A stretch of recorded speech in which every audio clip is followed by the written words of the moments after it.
everyone, welcome to CircleTalks, Asia's first wellness show by CircleDNA. Today we're at Asaya Holistic Center in Rosewood Hotel, and I'm with Vivienne Tang, founder of travel and wellness publication Destination Deluxe.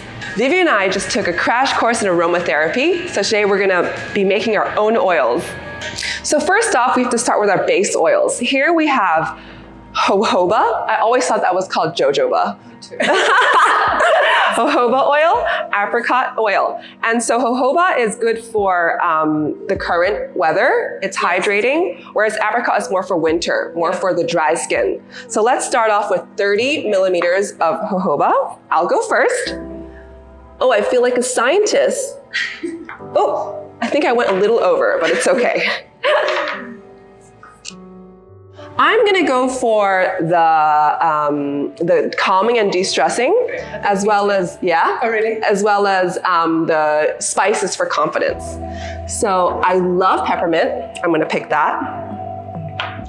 I'll go for sage, something clearing. Awesome. And I'm gonna go for geranium because I like the way that word sounds. I'll go for lavender. Or hang on, should I go for fennel's kind of detoxing? Go for fennel. Fennel? Yeah, she said we should choose two from each line. Yeah. Okay. And then I'm gonna go for ginger. Are you taking 3?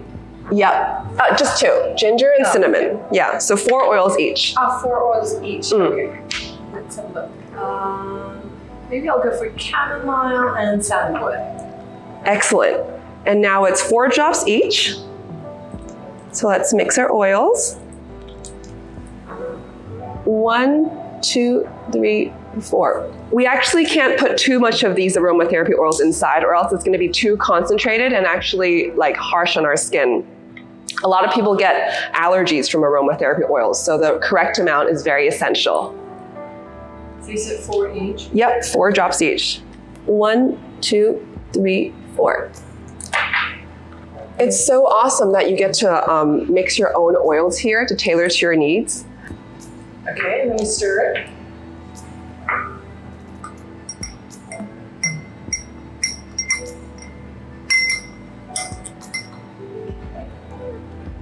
Good.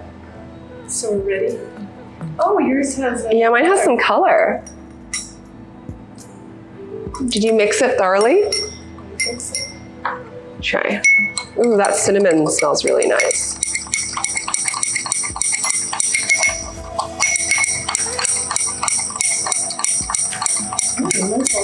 How does it smell? I think you're supposed to just take a little drop and smear it on the back of your hand.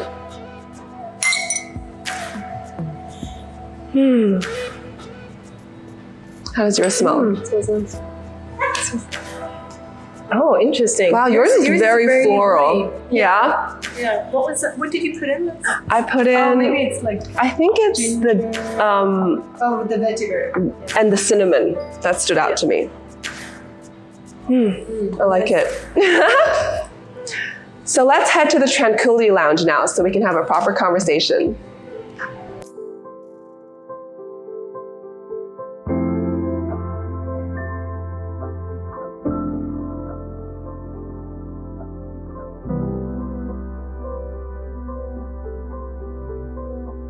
Such a beautiful day today. Yeah.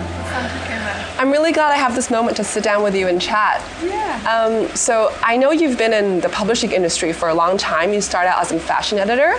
Can you tell us how you transitioned from being a fashion editor to having your own publication dedicated to wellness and travel? Yeah. So when I was still a fashion editor, I started to become more and more interested in wellness. And so back then I started, this is like 15 years ago. So then I started one of the first holistic wellness magazines, online magazines in Hong Kong. It was called The Source Asia. And so I just... The Source Asia. The Source Asia. As in like the source. And so I started that, and while I was still working in fashion, and it was a way for me to fuse wellness and publishing. Became more and more interested in wellness, and eventually I got a job at Asia Spa magazine back then. And so that was a way for me to kind of continue on that path and you know, fusing more travel as well with wellness. And so eventually I revamped the Source Asia and made it more global. more travel oriented as well, and that became Destination Deluxe. Amazing. I see all your beautiful pictures all the time of retreats you're going to, spas you're going to, in all these exotic locations. But I do want to get to the root of it, like why did you become interested in wellness? So yes, I was working in fashion for so long, and I mean, fashion is quite superficial at the end of the day, especially in Hong Kong. It can be quite commercial, and so I just became more interested in wellness, and I had my own wellness journey as well. I was going through a bit of a rough time, and I was looking for a lot of answers in life, and I did a lot of soul searching back then. I started to learn different wellness healing techniques, like Reiki, energy healing, that type of stuff, kinesiology. And I started a meditation practice as well. So I was going to weekly guided meditations. Eventually I started to incorporate that in my own daily routine. And so, yeah, I just, and this was, back when nobody was interested in wellness. Exactly. And so I really felt like people needed a platform where they could read about that, where they could learn about wellness. And it was more about sort of empowering other people, so they could help themselves basically, through meditation or breath work or sound healing or whatever it is. And so it was really a way for me to guide people and to educate people about wellness. Thank you for sharing. I completely agree with that sentiment. I remember 15 years ago, nobody was talking about wellness. Yeah. What even is wellness? And today we have such a beautiful space like Asaya Holistic Wellness Center. They don't even want to call themselves a spa because they're a holistic wellness center offering a multitude of services, not just massages. So can you tell me some of the best holistic wellness places you've been to in the world? It's so hard to pick because there's so many beautiful places, especially in Asia. There's a lot of beautiful retreats. Some of my favorites, definitely Kamalaya and Vipassana. I've actually been there twice, Oh, really? and I love it. Yeah. They really, how I describe it? Everyone laughs at me when I say this, but I describe it as like a Poke Center for humans. I don't know if you ever played Pokemon, but they go out to battle and they get hurt, and then they go to this center to rejuvenate and recover basically. And I really feel like And I really feel like Kamalaya gave me that experience. And I feel like, a lot of people living in this modern world, hustling, bustling city, sometimes you just need that so badly. Yeah, I think, especially at the moment, I think there are a lot of people who are burnt out, who are totally stressed out, and who kind of need a place where they can, reboot and recharge. So yeah, places like that are amazing for that. Como, Shambhala in Bali. I haven't been there yet, but I would love to go.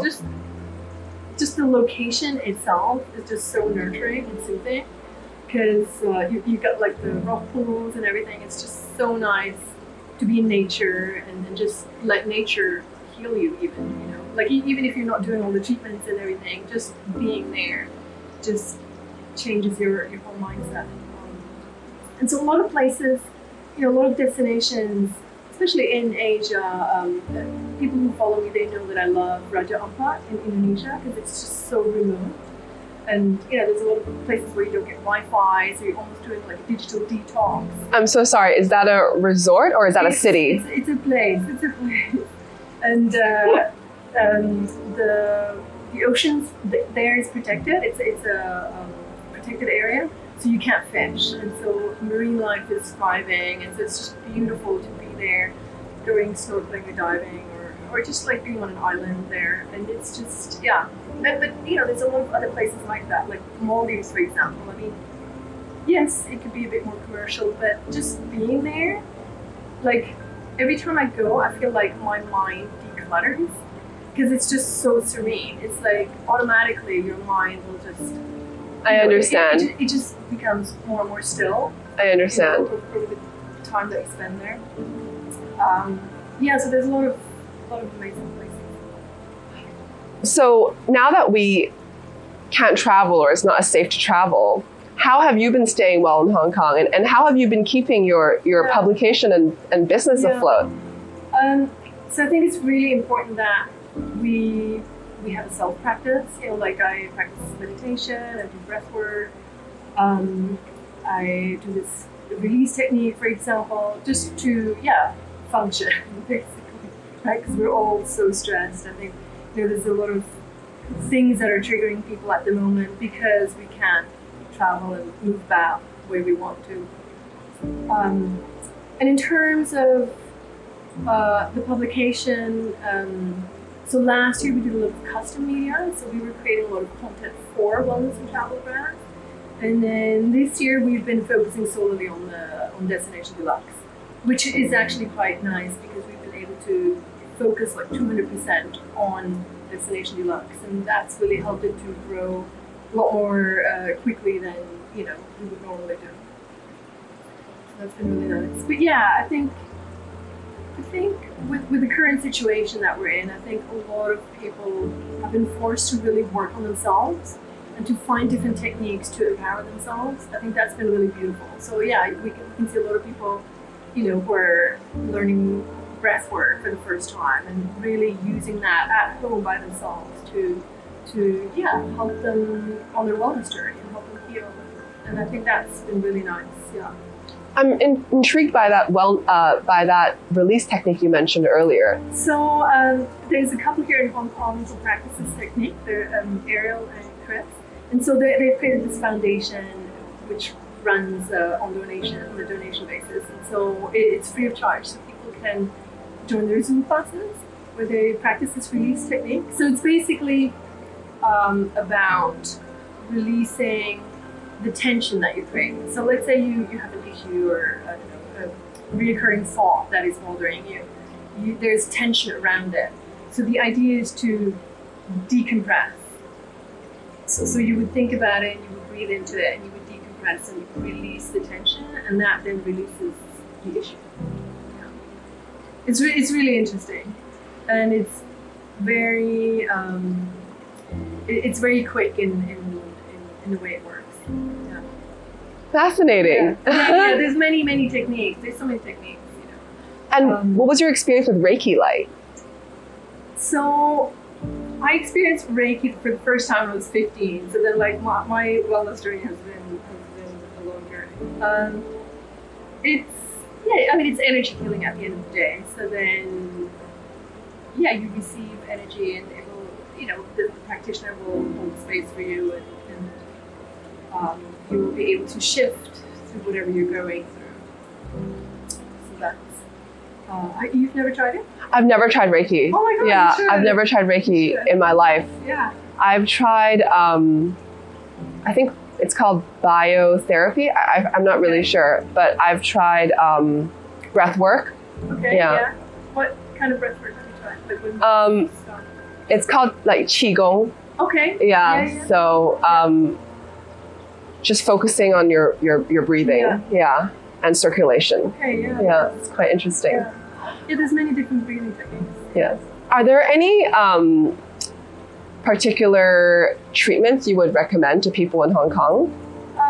So like the holistic treatments that we've just talked about, like breathwork, sound healing is a good one, especially for people who are sort of in their mind all the time. Sound healing really helps to just let go and release, and you can kind of disconnect from your mind a bit. Obviously, there's a lot of other treatments that I like, beauty treatments, like the oxygen treatment from nutraceuticals, for example, that has great results. But I'm a huge fan of holistic wellness. So then, there's all these treatments that I love to try. Did you say intraceuticals or intraceuticals? That does the oxygen treatment. Oh. Yeah, for the face. Nice. Yeah. And what kind of, do you eat very healthily normally? I try my best. I've tried different diets, and actually that's why I'm really interested in getting the DNA results from CircleDNA, because I really want to see what they recommend in terms of nutrition. Because I've tried so many different things, like I've done keto, I've eaten according to my my blood type. Like I've tried all these different things. So I'm really curious to find out what it will recommend. What has worked for you so far and what hasn't? Ultimately, I think I've realized that doing like different diets for like a few weeks doesn't really work, because you then end up falling back into Yes. like doing keto for like 2 months and then going back to your normal habits isn't that great. But I think having just a regularly like a regular healthy diet helps, and just trying not to eat too much processed products, refined sugar, that kind of stuff. I'm trying to cook by myself a lot more, and just knowing what you're putting in your food. Yeah, consistency is key. Yeah, and just I mean, I still eat a lot of carbs, and I still eat my potatoes. I love potatoes. So then, like, potatoes are good for you. Yes, exactly. So then, like, I think choosing healthy fats and just making sure you're making healthier choices as opposed to as opposed to getting rid of something in your diet entirely. Definitely. Yeah. And what about sleep, stress and sleep? I try to sleep more. I tend to wake up early, so then I tend to just... You're an early bird, I feel. Yeah. And then if I can sleep, I try to meditate. But yeah, I would like to sleep more, because I do feel like sleep is one of the best healing tools. I 100% agree. Well, our DNA test will actually also tell you how much sleep you need based on your DNA, or how much is like optimal for you. Amazing, yeah. So you'll be able to find that out as well. Oh, that's so interesting. Back to traveling, because I'm so preoccupied with it because we can't go anywhere right now. I just wanted to ask, what are some of the most far-flung destinations you've been to, and what was your experience there? There's a lot of places I haven't been to. I still haven't visited South America, for example, but some of the most beautiful places, like I said, like Raja Ampat in Indonesia is stunning, and at the moment still quite remote. So then obviously it will become a lot more touristy as time goes by. So it would be good to go now. I've been to the Sahara Desert, like the beginning of the Sahara Desert. Is there a wellness retreat there? No. So I just went for. I love the desert because it's a little bit like Maldives, because it's just like there's nothing there. It's just the sand, the sun, and you, And I think that really, it really increases the connection that you have with yourself, because there's no distraction. And I think that really, creates a stronger bond with yourself. Like you're really forced to look at your issues and, the thoughts that are running through your head all the time. So it's, I love stuff like that. My dream is to go on a 10-day Vipassana, like a silent meditation retreat. 10 days? Yeah, 10 days. Oh my gosh. No phones, no books. That's your dream? That's my dream. At the moment, because of email, social media, I just don't have the capacity to. Have you ever done a silent retreat before? Not such a long one. Like I've done like maybe a few days, something like that. But I would love to, because for Vipassana you have to start with a 10-day course, and then later, once you've done the 10-day one, you can do a shorter one. I think I might go mad. Like, some people struggle, obviously, and then others find it really soothing. Obviously, it's a challenge. It's Did you struggle with the 3-day one? No, I quite enjoy it. Like because I already have a meditation practice. I think I really just you end up going a lot deeper, and you really get to know yourself, which I think is quite beautiful. And for other people, that's scary. I don't know. Yeah. Would you recommend that to people? Say people like me? I think when you start, you should start just like sitting by yourself for an hour. Just doing that on a regular basis. Doing like an entire hour. Yeah. Because if you're on a silent retreat, you'll be meditating for like 8 hours. Yeah. And so I think it's like a muscle that you practice. It's like you start an hour a every day, and then you increase it. Mm. You know, maybe do like a whole Sunday, and then you just increase it. Yeah. But I think what people struggle with the most is not having any kind of distraction, because you can't even bring books and stuff like that. Wow. So what do you do all day? You're just with your thoughts and yourself. Oh gosh. So, yeah, but it's really, I mean, some people find it really liberating because it's really stripping away all that chatter in your mind, and you know. And you probably emerge as a whole different person too. So some people do, yeah. You know, some people change their whole life and careers and relationships after a retreat like that. Wow. Yeah. Where would you like to do something like that? So there's Vipassana places all around the world. I would love to go to one in Thailand somewhere, because obviously you get to enjoy amazing Thai food. Yeah. On your retreat. There's 2 in Hong Kong. Yeah. Wow. 2 here. Yeah. So I think the only chance for me to do one would be over Christmas, because it's like that's like the only time where like my clients will give me some time off. But they get booked up very, very quickly. So you have to like be online when it opens, and then you have to Wow. Yeah. It's like Coachella. For wellness junkies. Do you have any small like habits or tips you could offer for beginners who are starting to embark on their journey of wellness? So like short meditation, like even if you're just doing 5-15 minutes per day, just to have that discipline, you know, to set the time. If it's, you know, and you should do it around the same time, like in the morning or like in the evening before you go to bed, or just because you program your mind and your body to look forward to that. So it's almost like your body knows, oh yeah, like in the morning, it's like brushing teeth. It's like in the morning you know, okay, I'm going to do my meditation practice. So yeah, it's like programming your body and your mind to be ready for that, you know. And so yeah, I think you just start with like 5 minutes, even if that just means gathering your thoughts and just kind of like having a still moment before you start your day, you know. And then you can increase that, or breath work. You know, some people, they prefer breath work over meditation because it's like, it's more engaging, right? It's like you can focus on your breath, so then your mind doesn't like float around. Even if you do that, like 20 minutes of breath work, it's amazing. I actually started doing Tai Chi recently. Yeah, and perfect. I quite enjoy it. You enjoy it? Yeah. Yeah, I did a little bit of Tai Chi back in the day when I was doing martial arts. And back then it was very slow for me, so then I preferred like something faster, like martial arts. But it's very soothing, very, very soothing. Definitely. Especially because you have the mind and the body together. Yeah. It's like it's working together. Yeah. I like that a lot. Yeah. I guess it's a bit like yoga where you have both. Definitely.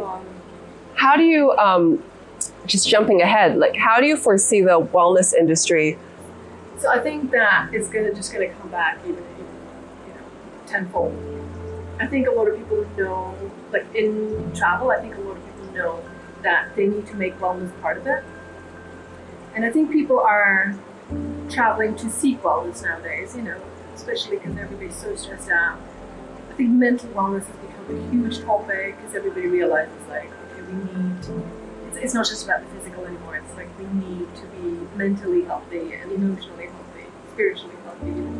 And so I think a lot of the hotels have found ways to integrate that. And the retreats who were already offering wellness, I think they've just like deepened everything, and it's become a lot more personalized, where you go to a retreat and everything's just so personalized for you. You know, like your program is just like perfect for you. You know, taking nutrition and everything into account. So I think people are really seeking that. Yeah, for sure. Yeah, and we already see that. You know, like parts of Europe are already back open, and people are going on these retreats. Yeah. What would you say are the sort of key defining elements of wellness? Well, it's such a broad term now. Yeah. And I guess wellness means something different To everyone, exactly. And it's holistic too, right? It's not just... For some people it's very holistic, for other people it's very physical, you know, like very fitness oriented. And and there's different entry levels for everybody. Definitely. And I guess everybody needs to find what fits, what works for them. Well, I think back in the day a lot of people would enter it through like fitness, and then they start discovering like more holistic stuff. I don't know how to answer that question. No problem. In one go. Yeah. It's just so broad. But I think with, you know, like, you know how there's like greenwashing, there's also wellness washing now. I think a lot of people maybe dabble in wellness and they think it's sort of, I don't know. Sometimes I feel like a lot of businesses nowadays that offer wellness, you know, like I saw a big coffee company the other day offering wellness, and it's sort of like everybody attaches that wellness term to everything now because it's hip, it's trendy. On the other hand, like I said, it's an entry level, you know, for a lot of people. So then even if you're having a coffee that is somehow connected to wellness, maybe that's part of someone's wellness journey where they're like, oh yeah, you know, what is this? What is that? And like maybe that's their way of discovering more on their wellness journey. So I think it's like part of me sometimes thinks it's being watered down, you know, and then on the other hand, I also feel like it's reaching more people, which is great, you know. So in the future, if I want to go on a wellness retreat, I can go to Destination Deluxe, and you'll plan everything for me. Is that how it works? At the moment, we're not offering that, but in the future, we will. Yeah. Lovely. Well, we will be offering retreats. I look forward to everything that you guys have to offer in the future. There's a lot of projects in the pipeline, which I can't talk about too much at the moment, but hopefully that platform will grow and expand, and we'll be offering a lot of new things. Sounds exciting, because I think there's probably really an audience in Hong Kong and around the world. Yeah, definitely. Thank you so much for sharing. Yes. It was great chatting with you. Thank you, Vivienne. Thank you everyone for watching this episode of Circle Talks. I hope you enjoyed my chat with Vivienne. If you like our content, please like this video and subscribe to our channel. Thank you, and see you next time. Bye.